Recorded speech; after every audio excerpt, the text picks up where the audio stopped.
5. The idea that scientists should be in charge of public policy is mad. 4. The lack of medical care that's been given over the last year has been a self-imposed own goal. 3. I think this is so psychologically damaging for those of us who are clinging on, thinking just one more push, one more heave. 2. It's not what we've been told as unprecedented. It's very precedented. 1. We have liftoff. Welcome once again to Planet Normal, the Telegraph podcast with Allison Pearson. Hello? And me, Liam Halligan. We now have a name for the disease, and it's COVID-19. So said the boss of the World Health Organization on the 11th of February 2020, exactly a year ago today.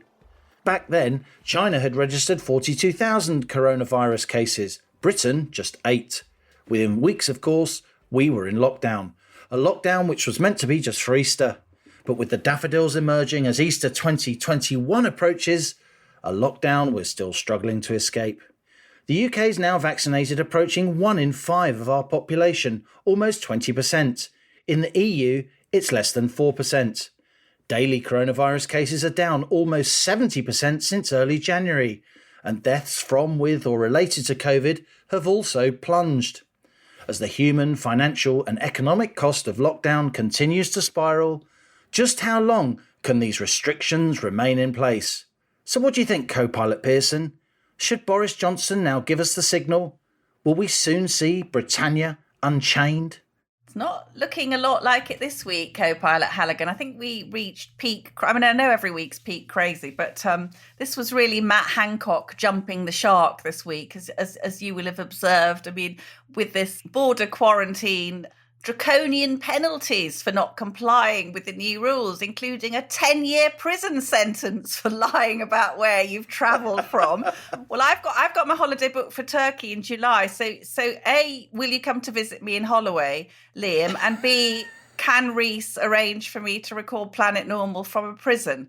So I think that's what we're aiming for. There's the wonderful Matt cartoon on the front of the Telegraph Yes, today, isn't there? yes. 2 lags with the arrows on their suit. You're in for Morocco. I'm doing 10 years for our holiday in Cape Town. Well, all of this apparently is to keep out these variants, which might be resistant to our excellent vaccines. And one point to make is, as Professor Robert Dingwall, who I'm a big fan of, has pointed out, there have been 4,000 new variants, COVID variants, since March, and the United Kingdom can make variants of its own. Liverpool, Kent, and now Bristol. I think that Bristol was the last one. Everywhere you look, absolute madness, really. People coming, mandatory hotel quarantine, 1,750 quid for 10 nights. I think the best comment so far that we had was Lord Sumption in the Telegraph yesterday, thundering magnificently as only he can. Mr. Hancock's connection with reality, which has been getting looser for some time, has finally snapped. 10 years is the maximum sentence for threats to kill, non-fatal poisonings or indecent assaults.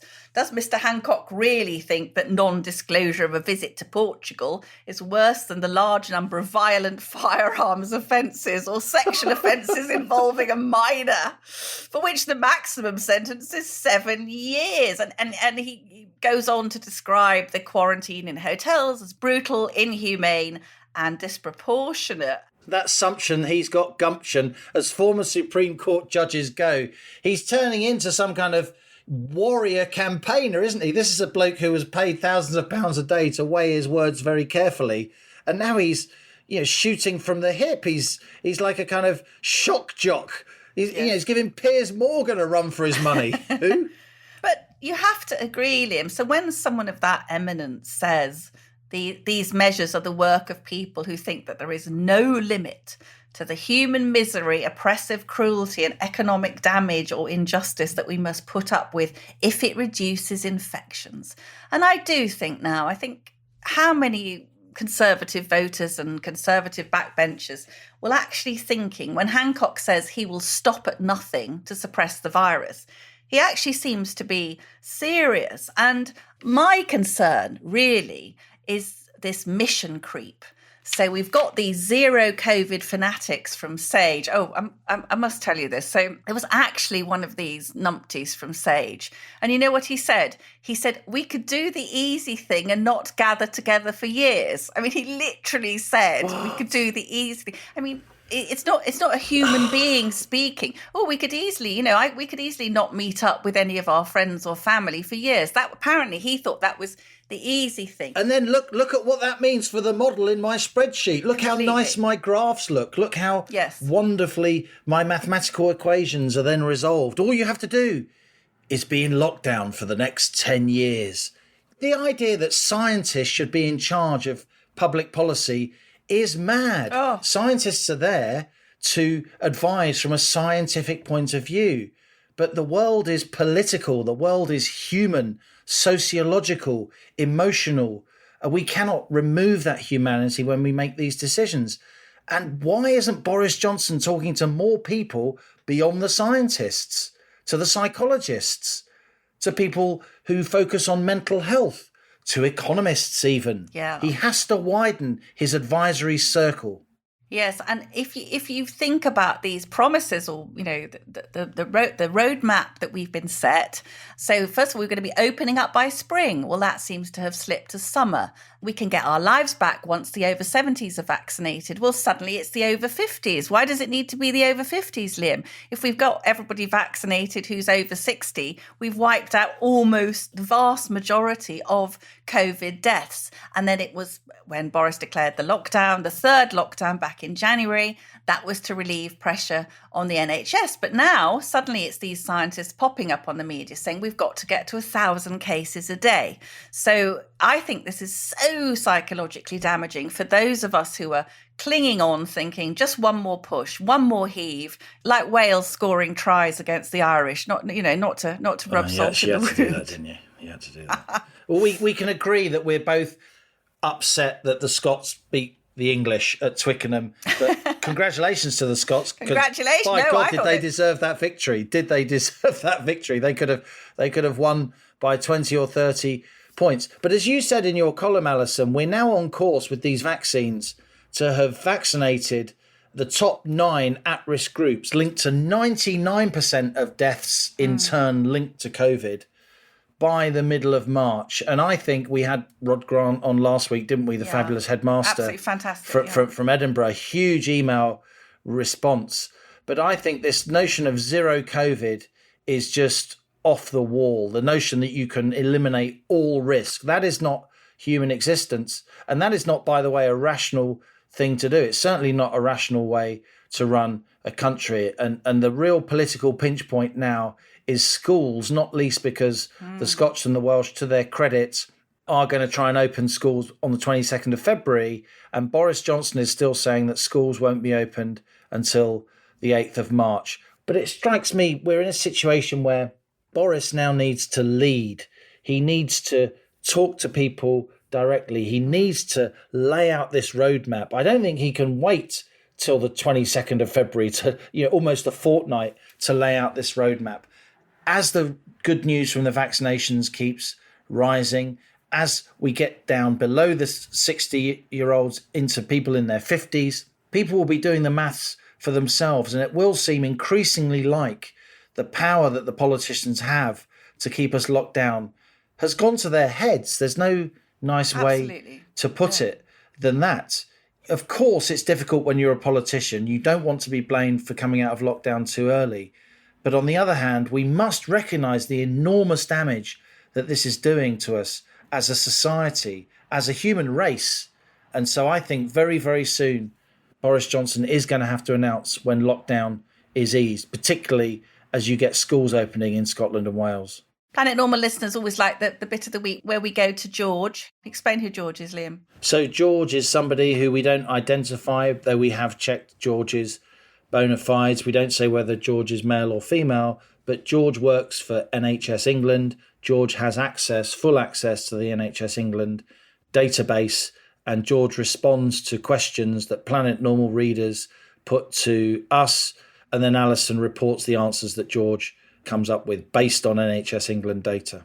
Planet Normal listeners are now bypassing Velma and let alone shaggy. Hey, Scoops! I think Velma's feeling a bit peeved. But anyway, so Liam, because on Planet Normal, we're really keen to make sure that everything we report is totally accurate, of course. These figures do matter. So we want to make clear that while we trust George and their statistics implicitly, we need to call these statistics from George claims because they're not yet in the public domain. I hope that's clear. This week, the question I put to George was, Matt Hancock said, and I quote, "The number of people in hospital is still way too high, but it's falling." So I asked George, how does it compare to this time last year? So general and acute beds on the 8th of February 2020, Liam, there were 90,380 beds occupied out of 97,398. That was 93% occupancy, and that was before COVID started. 8th of February 2021, that was Monday this week, 78,215 beds are occupied out of 91,088 beds. That's 86% occupancy during COVID. So you can see that there was higher occupancy before we had the pandemic than there is now. And the difference, Liam, is looking at the adult critical care beds. 8th of February 2020, 2,878 were occupied. That's 80% occupancy. And on Monday this week, there were 4,713 critical care beds occupied by COVID patients out of 5,863. And that's 80% occupancy. That's low, isn't it? That's low by normal standards, 80% occupancy. The NHS ordinarily operates on much, much tighter margins than that. Yes, that's right. But George says the difference is that there is this shift towards critical care beds, which require much greater staffing ratios. Oh, okay. But George says for Matt Hancock to say it's way too high without any context is just another example of misleading use of data. And now we like to bring, in this time of great gloom and despondency, we like to bring some good news. So I asked George, is there any possibility that we'd go under 25,000 beds occupied by COVID tomorrow? That's Friday. This is something that people have been talking about as being a possibility. We already are, says George. Dropped below 25k last Friday morning. Okay. As of this morning, and that was on Sunday when we were talking, we were down to 22,800, and that is across all hospitals. That is a reduction of 10,000 hospital beds occupied by COVID patients in the last 3 weeks. It's looking like a much steeper drop-off than we saw in May and June. The number of daily in-hospital diagnoses has fallen to just over 1,000. Basically, we are where we were when the second lockdown started, except all the trends are going down rather than up. So, Liam, that really confirms, doesn't it, what we're talking about? We're seeing a very, very dramatic decrease in hospital bed occupancy. God, there'll come a day, won't there, when I'm not the hospital bed occupancy correspondent. You wear your matron's uniform so well. I do. Actually, given my lockdown comfort eating, it's more Hattie Jakes than Barbara Windsor now. Now, I'm afraid. But yes, still the sticking point in ICU because we've got a lot of people who are very sick from a few weeks ago and they're taking longer to go through, but they are getting better, Liam. And we've said this before, especially with elderly people who are scared. It's not a death sentence. Lots of people are getting better. Alison, you've written up some of those astonishing statistics from George in your Telegraph column in the paper of Wednesday, the 10th of February, and available online, of course.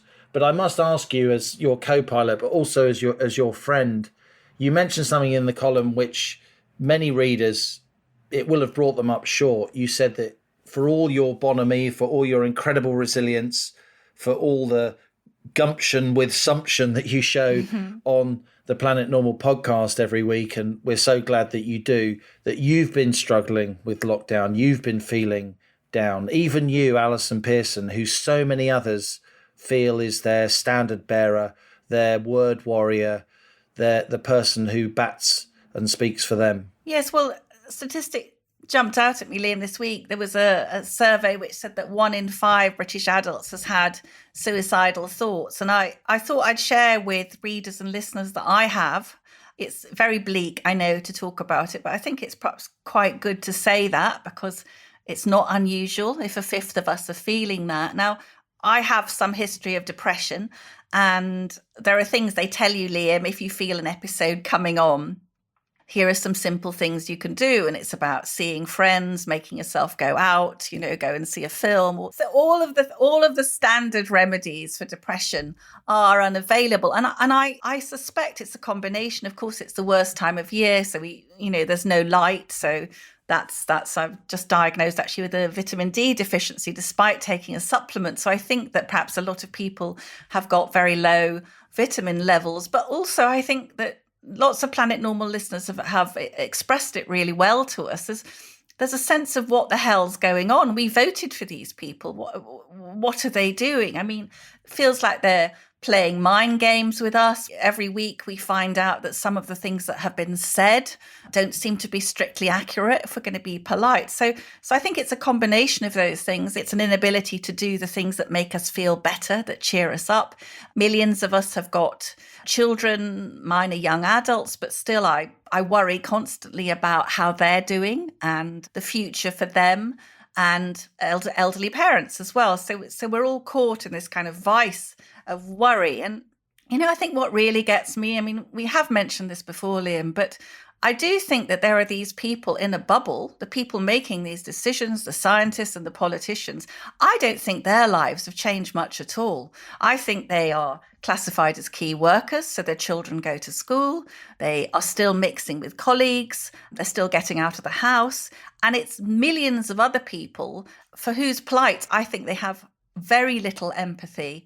But yeah, no, I'm keeping going, and I would say that obviously doing Planet Normal and feeling fired up by the stories everyone sends every week and inspired to keep on going. But I think we've all had most of us will have had great dips. Even the indomitable Halligan must have had the odd moment of thinking, what am I doing? But yeah, I mean, it has been very, very stressful. And we have to think, Liam, about the people who haven't got the support networks that we have, the people who are depressed and by themselves. And that's the people I fear for. So that's why we do what we do, isn't it? So we keep insisting that this is not a normal life. It's not, as the man from Sage said, the easy thing to do would be to stay indoors for several years.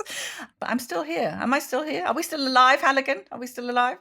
We are still alive, Alison. I feel the same way about Planet Normal. I've had moments of despair. I look at my family, my young children, and think about their future. And yet here are you and I, two people at the top of the media game, if you like, with far more resources than many of our listeners, and certainly than most of the country. If you do want to ring the Samaritans to talk anything through, the number is 116 123. That's the phone number. It doesn't seem like a normal phone number, but you can ring that from any phone, 116 123.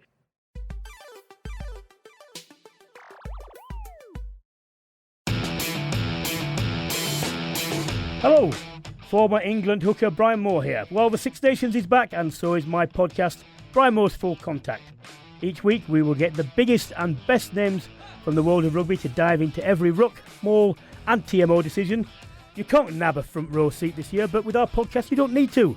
So just search for Brian Moore's Full Contact on your podcast app, hit the subscribe button to make sure you don't miss it.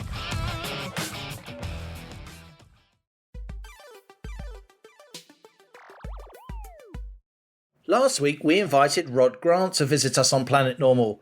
Rod's headmaster at Clifton Hall School in Edinburgh and a powerful, passionate advocate for children's rights during lockdown. His interview touched a nerve with so many of you. Thank you for your wonderful emails. This week, you've invited a rather different guest, Allison. Not a teacher, but a professional scientist who we both admire. Yes, Liam, for some time we've both been puzzling, haven't we, over the COVID death statistics? How are they recorded? How reliable are they? What about all these cases that sound so alarming? I thought we'd benefit from speaking to a terrific expert. Dr. John Lee has been a professor of pathology and an NHS consultant pathologist for over 20 years, director of cancer services at the Rotherham NHS Foundation Trust and clinical director of pathology. John's also been a university teacher for over 30 years, and listeners may have seen him on TV presenting 2 award-winning Channel 4 series, Anatomy for Beginners and Autopsy, Life and Death. John is now the spokesman on pathology for HART, H-A-R-T. We've talked about this last week, Liam. It's a new public health consultancy which is aiming to provide a much wider multidisciplinary perspective on the COVID crisis than we get from some of the sage scientists.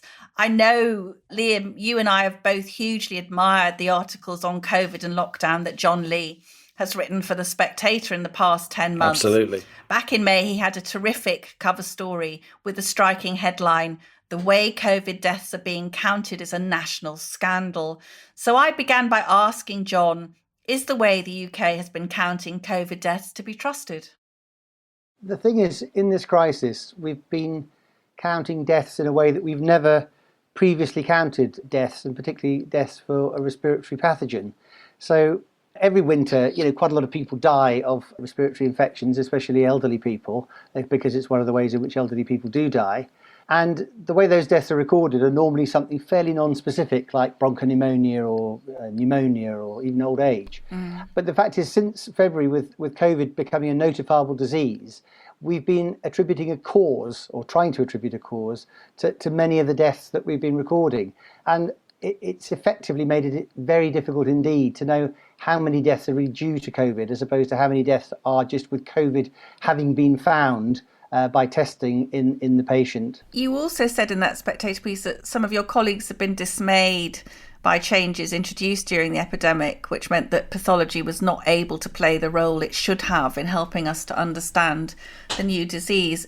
Is that what you meant by the changes, this different form of notification? Well, I think recording the death in this way just means it's become very difficult to know the role that COVID is playing in what we're seeing in the health service over the last year. Clearly, it's a new virus. Clearly, we have had an epidemic of it. I mean, what I've been trying to think about, maybe a way in which we can present what's been happening over the last year to let people think about it more clearly. And I think we can do that by thinking about 3 things. And the 3 things are the nature of the threat due to this virus, the effectiveness of the responses that we've introduced to it, and then the other costs of those responses. And I think if we just look at what's happened over the last year, it seems to me anyway that the nature of the threat has been exaggerated and the effectiveness of the responses that have been introduced have been exaggerated, while the costs of the responses that we've introduced have been greatly underestimated. And you put those 3 things together and what we have is a pretty unpleasant view of the world and not a way to deal with an epidemic. I've read that other countries, say Germany, for example, have been recording their COVID deaths differently to us.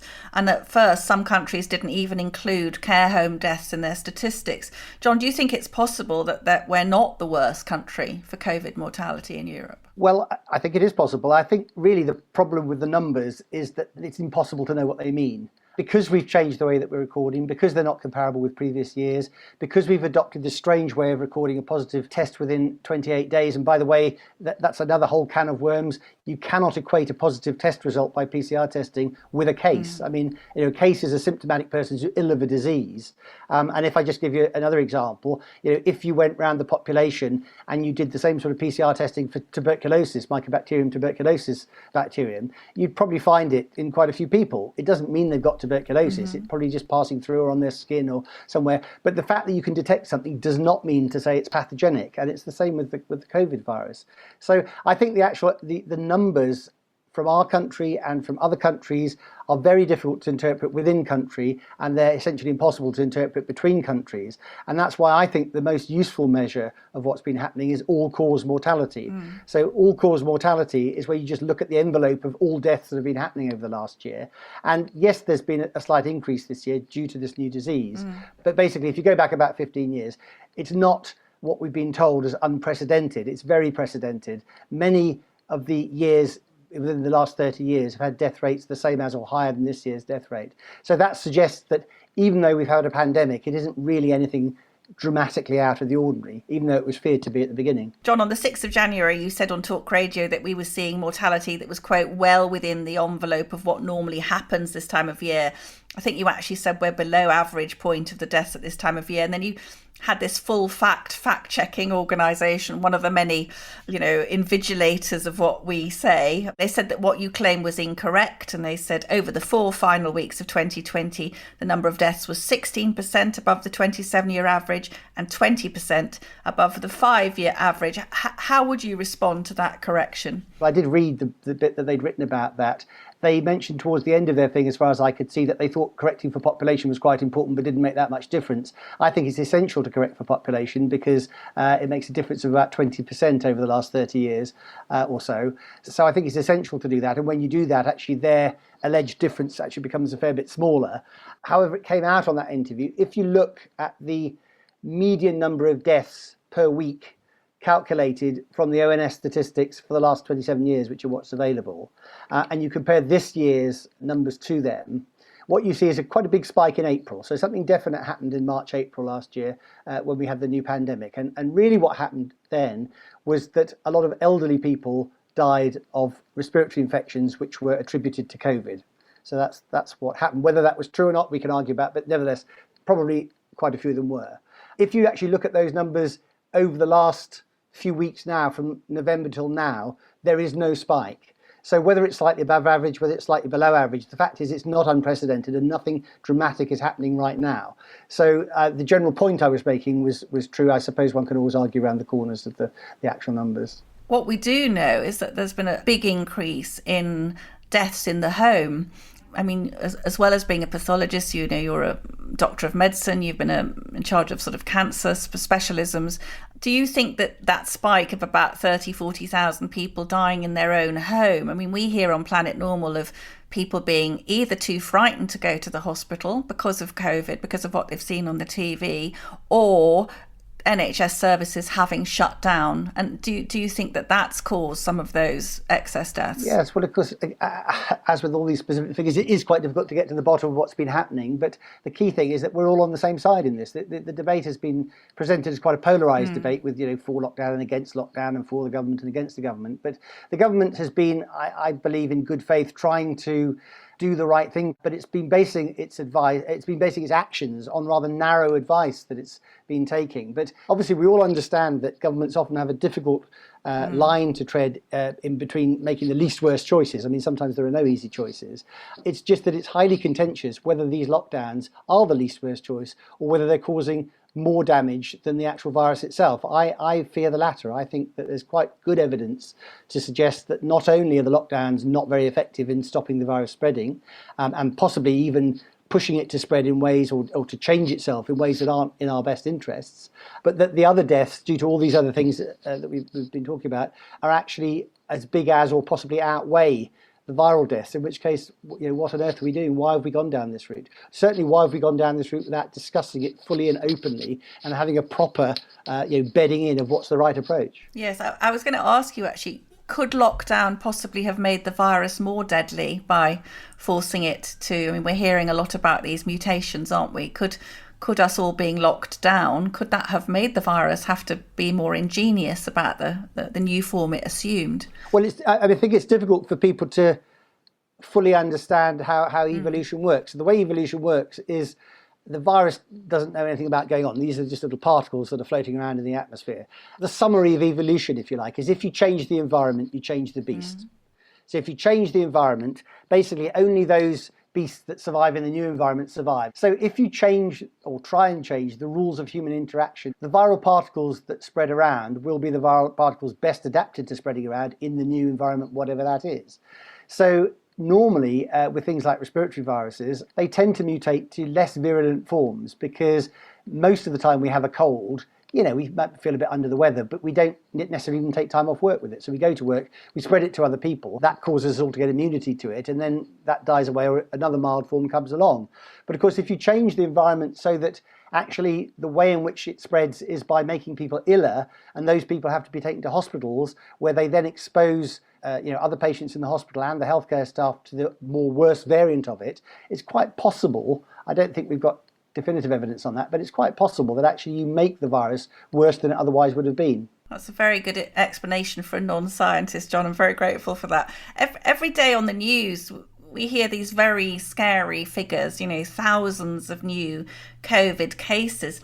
Do you think we'll ever have a true picture of what constitutes an infectious COVID case, given the debate over the reliability of the various testing methods? I think it's very difficult to achieve that in the current circumstances because there's too much, I think, vested interest in certain ways of doing things that have already been done. But the bottom line is PCR is quite a finicky test. It's when you do 25 cycles of PCR, you multiply things something like 34 million times.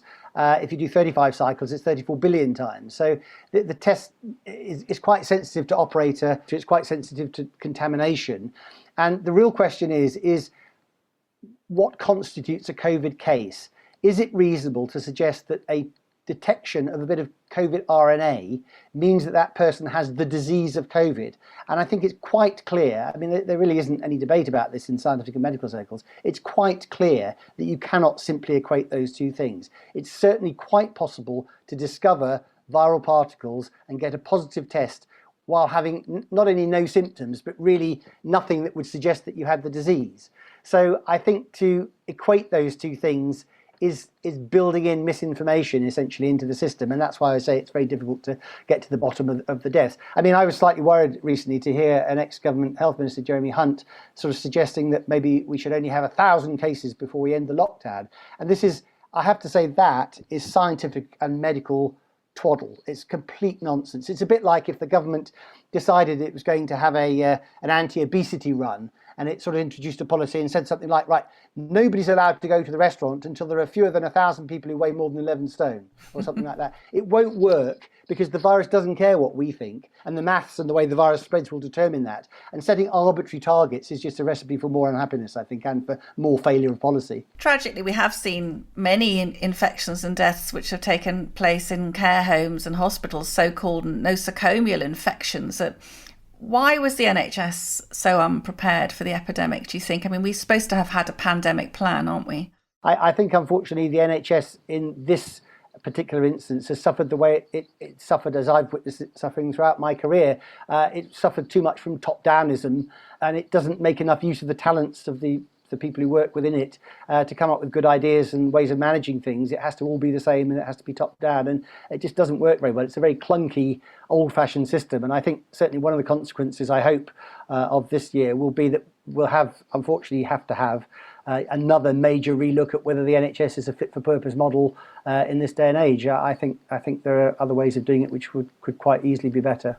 Something we're hearing about every week on Planet Normal. I mean, you've had cancer as one of your specialisms, is people who have been unable to continue cancer treatment, let alone get a diagnosis. And one of the amazing things, John, to me, was that the NHS, or indeed the government, requisitioned the private hospitals for hundreds and hundreds of millions of pounds.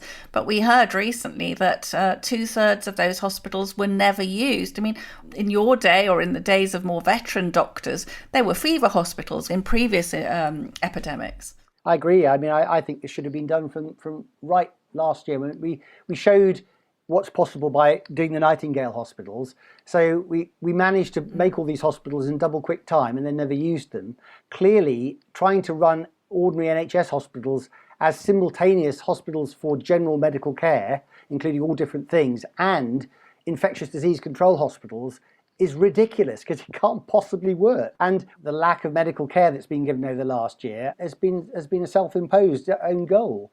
Yes, I absolutely think we should have commissioned the Nightingale hospitals and used them as fever hospitals. Most people, or very many people with COVID, are not that ill, so they could have been looked after in fever hospitals with perhaps a lower standard of or lower intensity of nursing care, and perhaps a lower standard of nursing care than you might get in acute hospitals where people have all sorts of other conditions in. But it doesn't seem to have even been looked at, and I think that's just a nonsense, really, and another failure of seeing the big picture. I think that's the trouble. I think my take is that SAGE has become very invested in a lot of details to do with epidemiology and modelling approaches to viruses, and they've become very invested in this. And in a lot of areas, the big picture has been missed. Isn't there this very unpleasant, though, polarisation? We had a previous guest on Planet Normal was Professor Shanatra Gupta, you'll know, one of the world's leading epidemiologists. I mean, she's been absolutely demonised for signing this great Barrington Declaration, which is arguing for focused protection of the vulnerable, and for saying, as you're implying today, John, that lockdown causes more harm than good. I mean,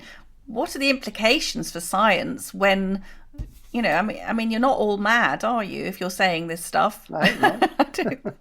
I hope not. I mean, I think what people don't understand, people who are not in science don't understand, is that when you go to scientific meetings, it's not people sort of listening politely while other people present black and white results that everybody agrees with, and then you go on to the next talk.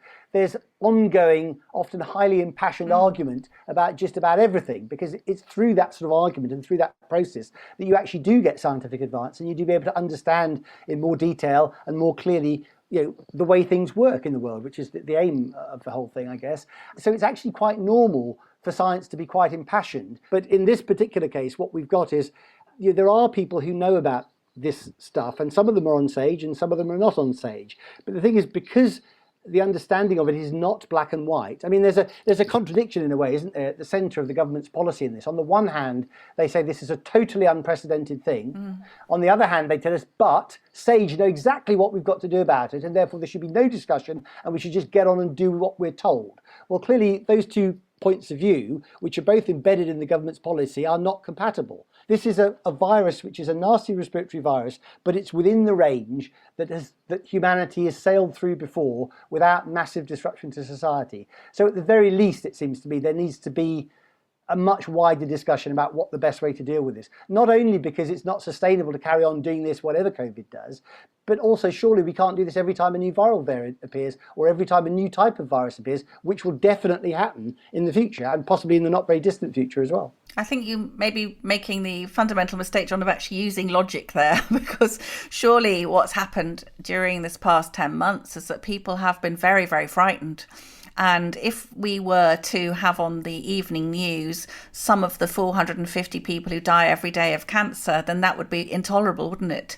But we've had that night after night, and hasn't that changed the nature of the debate? And you can sit there and say these things to me and they're true, but to some extent they don't have any purchase against this vast wall of fear that's now been created. The way it's been presented, exactly. I mean, that has created a vast wall of fear, and that's what we're trying to argue we should get away from, because surely for people to be able to understand what they're seeing, if they are only presented with one side of the story on the news night after night after night after night, I mean, there are any number of regimes around the world who use that as their normal modus operandi, doesn't it? And it does work quite well, but it's not the truth. Death is a fact of life, and what we need is to have a discussion about COVID and about the responses to COVID and about what we should do for future viruses. That's actually a grown-up conversation, doesn't treat people like infants, treats the population of the country like grown-ups who can understand sensible discussion and present it the way we normally present anything else. Professor Tim Spector of King's London, who's been running the very successful Zoe app, which has been a very valuable source of information during the pandemic, he said a couple of days ago that large gatherings like big weddings won't be possible till 2022. I mean, I was sort of really taken aback by that. And I thought, will the scientists ever release their grip on society now? I mean, really, should any scientist be saying you won't be able to have a big, lovely wedding until, sort of the summer after this one? What do you think, John? Well, I mean, I'm speaking as somebody who's a doctor, also a scientist. I understand nerdy scientists because to some extent I'm a bit of one myself.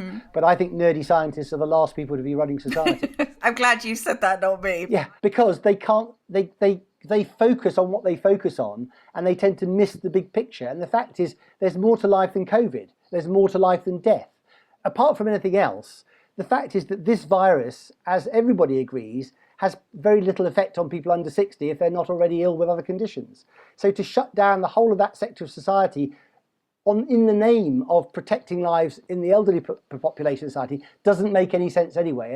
And frankly, I don't think people who are advising the government on these things should be speaking out in public. I mean, in the old days, people who advised government kept quiet in public because they gave their advice to government and government acted on it. All this briefing of the media by all different things, basically to say how important their research is and how what a major effect this is going to have on society. I really can't understand the motivation for it, frankly. I think it's actually scientifically and medically completely wrong. So I disagree on all levels with that sort of statement. And finally, how in the future, how do you think pathologists like yourself in 100 years' time will look back on this thing called the COVID-19 pandemic? I think when the dust settles on this and it's looked back on, well, I'd like to say that it'll be seen as an overreaction to a new pathogen that was a one-off thing that people learnt from and that they never did again. I'm not sure that I think this hasn't got so big. I mean, so many governments have become so deeply embroiled in a very similar approach that I'm not sure that when things get this big, it's possible to get a clear picture of it afterwards, because there's so many vested interests in keeping a particular narrative. So I think there may be polarization in the ways that this is viewed, but I think that the correct way to view it will be that we overdid it.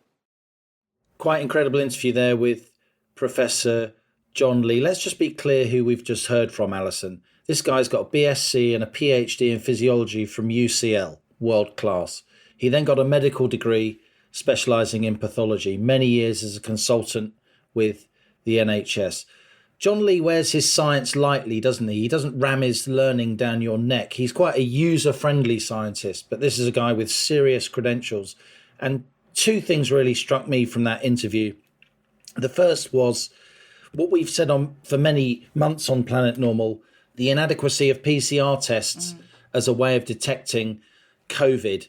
You can have shards of COVID, you can have small elements of the virus, just like you can have small elements of tuberculosis. It doesn't mean that you've actually got the condition. And this use of the word cases by the medical and political establishment for anybody who's positive with a PCR test is, as he said, medical and scientific twaddle. And the other thing that really struck me, again, it's something that we've stressed but isn't stressed nearly enough, is that the only thing you can really count knowledgeably is mortality.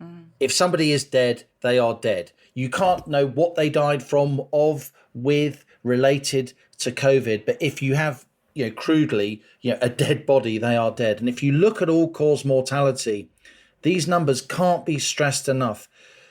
On the data we've got so far, and I'm looking at the ONS database, which I spend a lot of my life on these days. You're never off that, are you?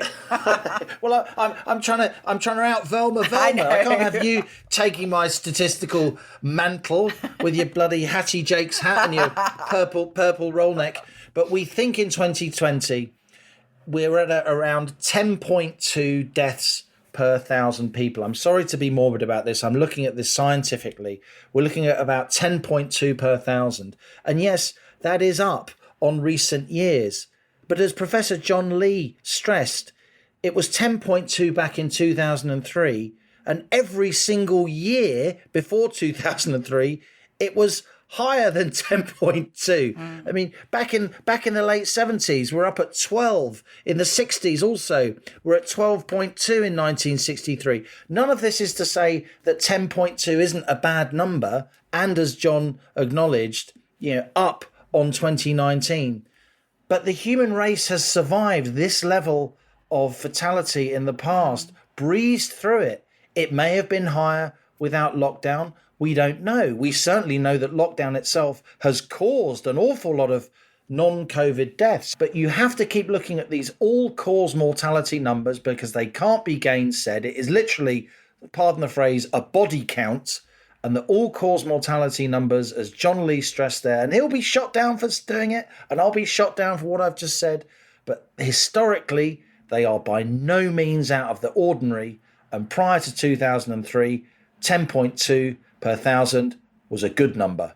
I really enjoyed talking to John. I found it's immensely reassuring. I think he's very keen to stress that we're all on the same side. As we know, Liam, it's been a very, very divisive and got quite ugly, hasn't it? Oh, yeah. What he's saying is that the government, what you said earlier today, is that the government is drawing on a very narrow range of advice. I absolutely loved the fact that he said that as a nerdy scientist, he would say that we are the last people to be running society. I mean, it was good he said that. It's hard for the people like us to say it, but missing the big picture. And I thought, the way he said that Jeremy Hunt, calling for us to get down to 1,000 cases a day before we relax the restrictions. John described that as scientific and medical twaddle. Twaddle, that's a good word to add to our Planet Normal lexicon. And you'll notice, Liam, that he also wanted to break it down into clear chunks because people are very scared. He's saying There are 3 things to think about: the nature of the threat, which he says has been overestimated, the effectiveness of the response, and then the cost of that response, which he said has been underestimated. And I thought he spelt it out with great clarity. And, I'm sure Planet Normal listeners will really feel very enlightened, as I did by hearing John. Now, some listener emails, a selection of the messages that you've sent to us at planetnormal@telegraph.co.uk. Do keep sending your wonderful, moving and informative messages. Liam and I learn so much from the stories you tell us. And here's a case in point, Liam. You may remember that back in November, we had an email from Nick, who was an ex-chairman of a major NHS trust. You might remember that. Yeah, I remember. So Nick wrote to us again this week. He said, hearing John's story on Planet Normal last week prompted me to write about the experience of my wife and I over the last few months. You have quoted me several times on the podcast, but I would never have imagined the nightmare we have now had. Basically, my wife's been complaining for several years of aches and pains to our GP, only to be fobbed off with excuses. As the pains worsened from September, still nothing was done. No GPs could be seen. Yet my wife had previously had breast cancer 15 years ago, which should have rung alarm bells. We even tried A&E on one occasion to be assured nothing was wrong. We were told we could self-refer to the physio. The surgery wouldn't do it. Yet when we did, all they would do was a telephone conversation followed by some exercises. What is the point of physio if you do not see the patient?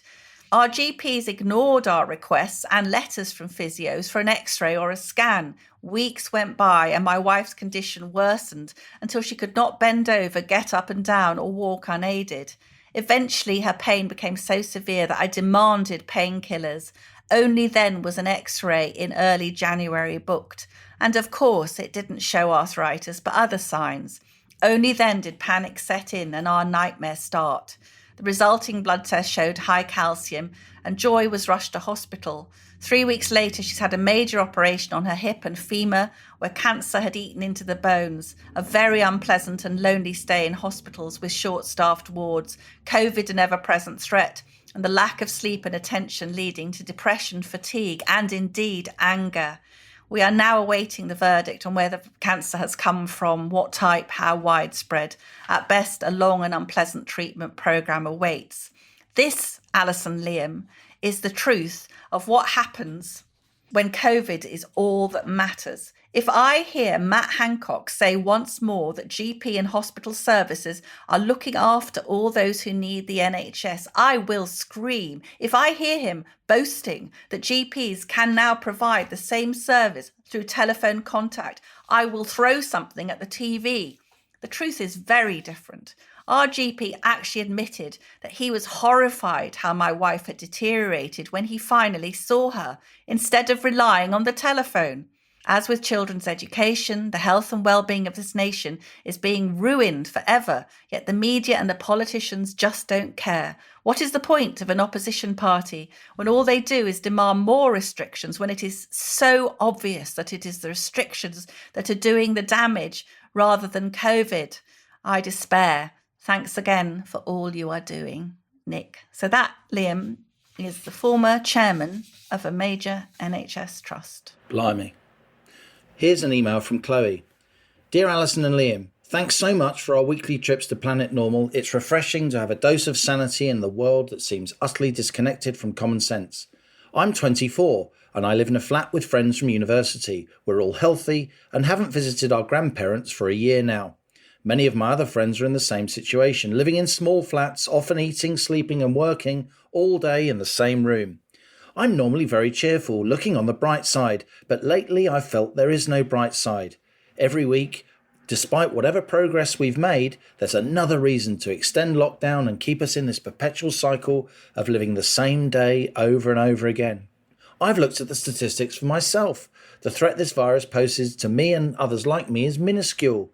Last March we didn't have such data, but now we do, and it seems cruel to keep young people locked up, destroying our mental health and the economy for a disease with an average age of death higher than the UK's broader life expectancy. I don't want to be treated with kid gloves anymore. This is a dangerous virus for some people. We're all aware of the risks by now, and we should be able to decide for ourselves what level of risk we're personally willing to take. I feel as though my life's on hold and I'm simply existing. I have no motivation and nothing to look forward to. I sincerely hope we can get out of this soon. Thanks for Planet Normal. That's Chloe, age 24. Chloe, you have your whole life ahead of you. You have a huge amount to look forward to. Just hang in there. Yeah, absolutely, Chloe. My daughter's exactly the same age as you, and we're going to make sure, aren't we, Liam, that there's a really bright future for you guys. Liam, as you said, so much reaction to the fantastic interview you did last week with Rod Grant, that inspirational headmaster of Clifton Hall School in Edinburgh. Nikki was one of the many who responded to that. Listening to Rod Grant explain his worries and fears for our children brought me to tears and gave me an overwhelming feeling of helplessness. My husband and I have two daughters aged 10 and 7. Our 7-year-old first started complaining of a shortness of breath last year around November time. She would tell us that she'd be sitting in her classroom and suddenly her breathing would quicken, she'd start to feel unsteady and her heart would race. We put it down to excess worrying, so I bought some books to help her with that, what I assumed was anxiety. Then last week, our oldest, who has literally slept through the night since she was 2 weeks old, came into our bedroom shortly after falling asleep to tell us that she had lost her breath and woke up feeling terrified with the racing heartbeat, which was still hammering as she stood by our bedside. After listening to Rod, it has horrifyingly dawned on me that both of my children have been suffering panic attacks over the last 4 months. I don't need to tell you how concerned I am to realise this. We're a normal, working, middle-class family. I'm a yoga teacher. My husband is a computer programmer. We don't have the news on in the house, and we've tried to reduce our children's exposure to anything COVID-related. Please understand that I don't pretend, because I'm a yoga teacher, that my children have perfected the art of meditation, have got any kind of mindfulness or Zen. Saying that, I do try to filter down to them the odd nod towards mindfulness. Even with that, my children are clearly being affected by lockdown and being kept away from their family, school, friends, clubs, and everything we used to be so busy with before life was stopped. Near the end of Thursday's podcast, Liam referenced a couple of online articles, and he told us listeners to do our own research because this kind of stuff is not getting on the mainstream media. Can you advise how we can help? There must be so many concerned and frustrated parents like us out there, and I'm sick of sitting at home doing nothing. No, I don't want to be a storm the capital type of moment, but maybe some advice on how we can help spread the word on how badly our children are being affected through all of this. Liam, Nikki actually has attached for us a little letter, very, very marvellous little letter, which comes from her 7-year-old, and I'm going to read it out now. Dear Boris, I don't like this virus, even though it's not your fault. I wish there was something that you could do, like open something. Anything, please. From Isla Taylor, age 7. P.S. Please open something. Well, we agree with you, Isla. Please open something. Hooray for Isla. Hooray for Isla. I know you read my column this week because you're very loyal that way. I just had nothing better to do. Took a few seconds away from the ONS database to glance at the Pearson prose. So I tackled this extraordinary, the latest instance of woke madness in our country, which was that Historic England, which is a public body whose job really is to preserve buildings and monuments. But it's been busy drawing up a list of tainted places, Liam, including chapels where people with links to the slave trade worshipped, and the graves, the long, long forgotten graves of slave profiteers, basically going round sort of digging up trouble, and all these sort of rather blameless villages in England which have now been fingered for having pubs with the wrong name. The dark history of great snoring and little gidding. Well, yeah, and I got a huge response to that. And this is a reply that really spoke to me, and I think it will speak to you as well. This is from someone with the alias de facto. My great-grandfather died in the workhouse infirmary in 1912. His father died in the workhouse in 1875. For some reason, I have no wish to destroy the statues of the landowners and capitalists who drove my ancestors into penury. nor do I want the owners of properties they endowed to go through a process of self-flagellation, faux sincerity, in order to apologise for the sins of the past. My ancestors, your ancestors, were victims of feudalism and ruthless capitalism. So what? It happened. No apologies are necessary for a process of history over which we had no control. Let's just move on. And I just want to say, Liam, that both our families, even in the recent past, were in service, weren't they? They had a really kind of poor time. And when I go to a National Trust property and I'm, picking up the knickknacks in the gift shop, I don't sit there festering because the people who lived in that house oppressed my ancestors. And I really feel that if we should be focusing on something, it's on modern slavery now, which is a huge, disgusting scourge in this country as well as internationally. And yet historic England, which we give £88.5 million a year to, is going around stirring up trouble about historic injustices which most people have long forgotten. Indeed, my mother's elder sisters were all in service, and her mother, and on my father's side, my grandparents were obviously grew up in Ireland, their parents and grandparents having experienced the famine. So there's no shortage of dark history on this podcast, mate. And this is from Charles, which speaks exactly to this. This is one of my favourite emails ever. As a proud Celtan Briton, says Charles, I ask whether you can help me in my quest for reparations and an apology from Italy, aka the Roman Empire, and the Nordic nations for enslaving and invading my ancestral countries. I find I can barely sleep at night for the outrage at the thought of my Welsh forefathers being forcibly brought under the Pax Romana. My Irish ancestry also feels violated by the Nordic empiricism of the 9th and 10th centuries. There they were, my ancestors, quietly minding their own business when along came the longboats, raping, pillaging and enslaving all before them. Is there ever going to be recognition or reparation for the hurt I feel for those I've never met and never known? For every time I see an Ionic or Doric column, I shudder, and I can't tell you how the thought of horned helmets terrorises my dreams. If I push a Corinthian column over, will it ease my suffering? I do hope you can help, and do please keep recording Planet Normal for us, the unrepresented masses. Yours in ancient bondage, or whatever, Charles. Fantastic, Charles. That's, really brilliantly said. Before we go, Allison, some news about us, because Planet Normal, drum roll, dun, dun, dun, since May we've had 1 million downloads, which apparently is quite good. So it means there are people out there listening to us. The Planet Normal citizenship is growing, and there's demand for what we're saying. Can you believe it? 1 million listens. Well, look, I knew that there were a lot of Halligan cousins from the old country. And I knew you'd slip them. I knew you'd slip them all a fiver to listen. But even the quorum of Halligan cousins can't possibly get us to.